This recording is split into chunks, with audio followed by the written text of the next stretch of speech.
Okay, good morning, Year 7. Today's video is on 10G, which starts on page 515 in the textbook.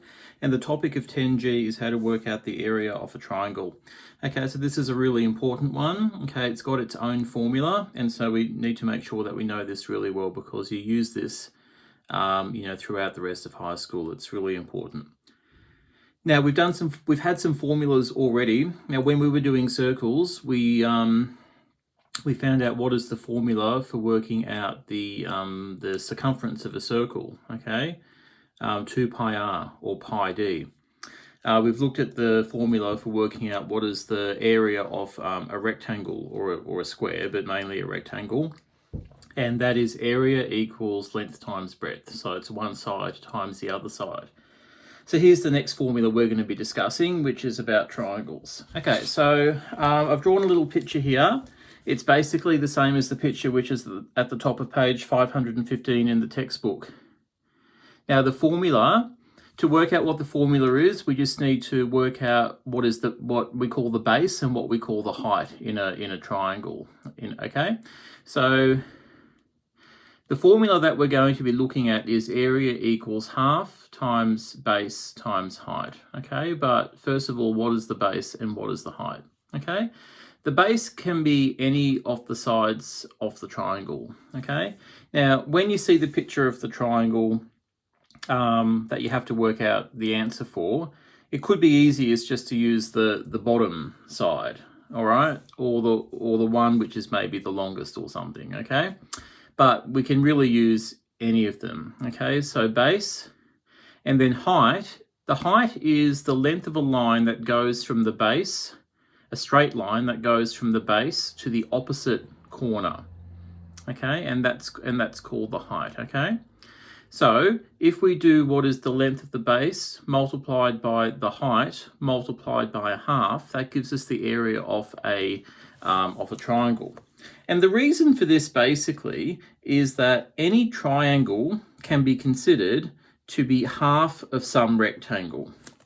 So if I fill in these dashed lines like this, and my lines are a bit wonky, but you get the idea, you can see that triangle there, it's really half of a rectangle, and that's where that half comes from, okay?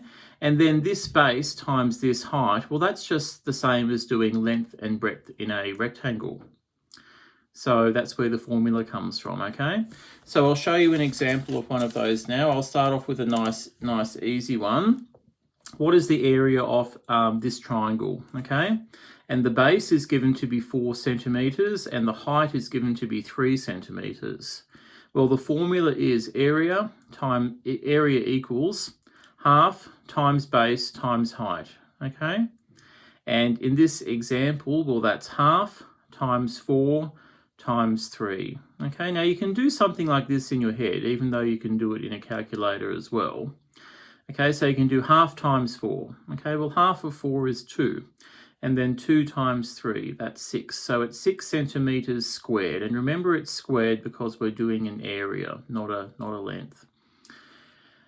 Now, when these numbers get bigger or more complicated, you might want to use the calculator. And when you put half into the calculator, the easiest way of doing that is doing it as a decimal. So you just put the half in as 0.5. So if we were working this one out in the calculator, in my calculator, I would go 0.5 multiplied by 4 multiplied by 3. And that would be 6 centimeters squared, all right? Okay, so let's have a look at the exercise. If you haven't got your textbook on the screen in front of you, maybe pause me for a minute and let's have a look at the exercises starting now on page 516. Okay, I'll quickly look up which exercises we're meant to do. I meant to do that before the video, but I forgot. Okay, so this is 10G. For 10G, we're meant to do exercises 1, 4, 5, 6, and 11. Okay. 1, 4, 5, 6, and 11. Okay, exercise 1. Well, exercise 1, okay, it's basically all the same as that, but with different numbers. All right? Except it does have some decimals in it. So for example, exercise 1D, Okay, the base is 6.3 and the height is 5. So in your calculator, you would do 0.5 times 6.3 times 5. And I can't do that on the top. I can't just do that in my head at the moment. But when you put that into the calculator, it'll be that answer, centimeters squared. Okay. Oh no, I misread question 1. Question 1's way easier than that. Question 1 just says what length would be used as the base. You don't even have to do the maths, okay? So, like, that's pretty straightforward. So 1A would be 20 centimeters, 1B would be 7 meters, 1C it would be 2 meters, and 1D would be 6.3 centimeters, because you can see that's the length of, it's the length of a base, not the length of the height. Okay, and then question 2 is what is the height? Well, it will be 2A 6 meters, and the next one's 11 millimeters, and the next one's 1.9 meters, and the next one's 3.2 millimeters, because those are the lengths of heights, not the length of any side, not the length of a base anyway. Okay, you had to do, okay, and then 4. Okay, 4 is probably the main question in this exercise, because it's where you've just got to work out the area, okay? And in a test or something, like, that's what we'll want you to do. Can you work out the area? So for that one, you get your calculator out and go 0.5 times 4 times 8, or 0.5 times 2 times 1.3, or whatever it is, and you'll find the answers. Okay, question 5 is, it's one of those ones which is on 1 centimeter grids. And but what you do with this is you don't count up the bits that are shaded exactly, okay? You count the base of the triangle, and then you count the height of the triangle, and then it's times a half.